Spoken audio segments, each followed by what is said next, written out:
ग्वालियर से। राधा वल्लभ श्री हरिवंश। गुरुदेव आपके चरणों में कोटि कोटि प्रणाम। महाराज जी, भगवान ने ये जन्म मरण का काल चक्र क्यों बनाया और इसका भगवान का बनाने का उद्देश्य क्या था? खेल खेल गेम है, बहुत बड़ा गेम है। गेम क्यों बनाया गया? गेम में कठिनता क्यों रखी गई? गेम में प्रलोभन भी रखा जाता है और भय भी रखा जाता है, कठिनता रखी जाती है और सुखद भी रखा जाता है। एक खेल है। सृष्टि रचना, सृष्टि पालन और सृष्टि संहार, और अपने आप से अपने आप में खेल है, किसी और का नहीं है। आप ही हैं, पर आप अपने को भूल गए, इसलिए गेम में हार गए, फंस गए। अगर आप अपने को जान जाएं तो गेम में जीत जाएंगे। खत्म खेल, न जन्म न मृत्यु, जे जाने जग जाए हेराई, जागे जथा स्वप्न भ्रम जाई। जैसे स्वप्न में एक गेम माया रचती है, न स्त्री है न पुरुष है, आपका स्थूल शरीर सोया हुआ है पर आप एक और नए शरीर में हैं। स्वप्न में होते ना, और उसमें दुख मिल रहा है या सुख मिल रहा है, दोनों झूठे। उसमें मित्र बन रहा है या शत्रु बन रहा है, दोनों झूठे। उसमें ब्याह हो रहा है या किसी का जन्म हो रहा है, किसी का मरण हो रहा है, सब झूठा। ये कब जाना, जब जगे नहीं। ऐसे ही ये सृष्टि का जो खेल है, ये सही माने में झूठा ही है। भगवान शंकर की बात मान लो, उमा कहूं मैं अनुभव अपना, सतहरि भजन जगत सब सपना। जो सपने सिर काटे कोई, बिन जागे दुख दूर न होई। ऐसे ही बिना भजन किए, बिना भगवान की प्राप्ति के ये स्वप्न दूर होने वाला नहीं। अपना पराया, मित्र शत्रु, लाभ हानि, दुख सुख, जन्म मृत्यु, ये भारी सपना है। इसी से हटने के लिए अध्यात्म है, भगवान का भजन है। अगर भगवान का भजन न किया जाए तो जैसे स्वप्न में दुख सुख प्राप्त हो रहा है झूठा, पर जब तक जगोगे नहीं तब तक भोगना पड़ेगा। ऐसे ही जब तक भगवान को प्राप्त नहीं होगे तब तक ये, और आप भगवान के स्वरूप ही हैं।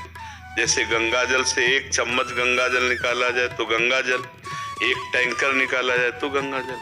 तो भगवान का अंश भगवत स्वरूप ही तो होगा। तो ईश्वर अंश जीव अविनाशी, चेतन अमल सहज सुख राशि। सहज सुख राशि, निर्विकार चैतन्य भगवद अंश, इस देह भाव को प्राप्त हो गया, ये स्वप्न है। वही आप हैं, वो किसी को फंसाया नहीं है। वही इतने रूपों में, अनंत रूपों में वही है। अब आप अपने को जब पहचान देंगे ना, तो इस शरीर की पहचान देंगे, आप शरीर का परिचय देंगे। शरीर से आप संबंधित हैं और आपका शरीर से कोई संबंध नहीं। पक्का समझिए। जैसे ये अलग है, हम अलग हैं, ऐसे ये शरीर अलग है और हम अलग हैं। पर मायाकृत ऐसा फंसा हो गया कि ये बात बिल्कुल 100% झूठी लग रही है कि हम शरीर नहीं हैं, और बिल्कुल 100% झूठी है कि हम शरीर हैं, और 100% ये बात झूठी लग रही कि हम शरीर नहीं है। यार हम ही तो हैं यार, नहीं लग रहा? यही भगवान की माया है। जैसे स्वप्न में एक ये शरीर सोया हुआ था, 100% ज्ञान नहीं है, ज्ञान नहीं था ना। ऐसे ही इस समय हम जिस शरीर में फंसे हैं, हम इससे अलग हैं 100%। बिल्कुल कोई दुख सुख हमें नहीं छू सकता, पर इसमें आसक्त होने के कारण हमें दुख सुख मिल रहा। जैसे स्वाप्निक शरीर में आसक्त होने के कारण चाकू मारी जाए तो वैसे ही कष्ट होगा, और जबकि स्थूल शरीर सैया पे, एसी पे आराम से सोया हुआ, उसमें खरोच भी नहीं लगेगी, पर उसमें हाहाकार मच जाएगा। जब वो जगेगा तब उसका दुख दूर होगा। ऐसे ही भगवान में जब हम जगे, अपने स्वरूप में, ज्ञान में जब जगे, तब ये मायाकृत गेम खत्म होगा। एक गेम है। एक दिन सुदामा जी ने भगवान से, द्वारिकाधीश के साथ समुद्र नहाने जा रहे थे। वो कहा, प्रभु तुम्हारी माया क्या है, हम देखना चाहते हैं। भगवान ने कहा, स्नान करो, बाद में इसका चर्चा होगी। तो जे ही सुदामा जी ने डुबकी लगाई तो देखा, वो भूल गए कि भगवान श्री कृष्ण साथ हैं। देखा कि वो राज्य में पहुंचे जहां स्वयंवर हो रहा है।